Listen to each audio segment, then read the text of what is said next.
people establishing a sense of self-worth, self-esteem, and self-righteousness, so that they can go with that with confidence to do what it is that they've come here to do.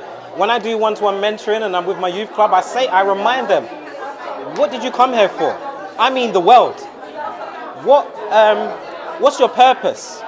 And so repair in my local community looks like enabling and empowering from the youngest to the oldest. The government here initially rejected the idea that there should be an apology or that there should be reparations. Quite offensive and quite unconscionable.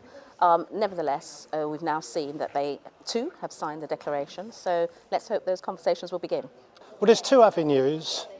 One avenue is actually kind of waking people up and having kind of faith in, kind of people, which I think hopefully that's the avenue we can go down, because it actually kind of helps everybody. It doesn't help us to kind of like be, stealing. If I go out and I steal from my neighbour, ultimately everybody loses. It's not just about money.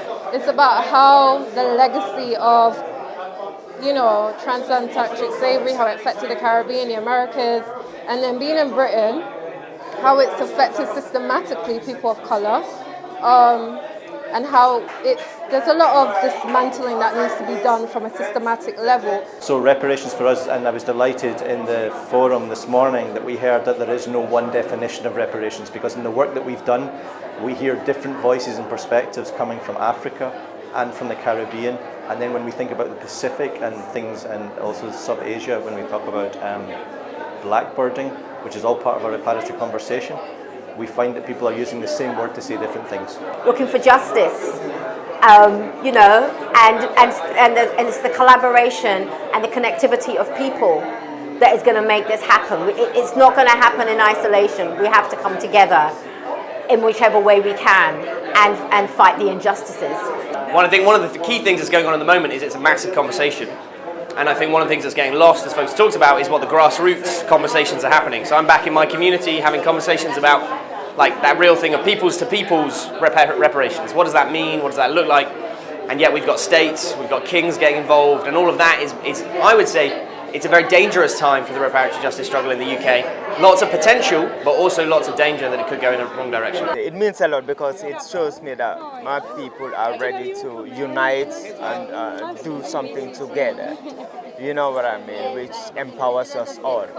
So I think that is the main importance of it. One of the key steps towards reparations, as everyone's been saying, it's not always financial. I think it starts a lot with the roots of the education system, making sure British children grow up acknowledging the wrongs of British colonialism and slavery, and also acknowledging this ignorance within British society about the African continent.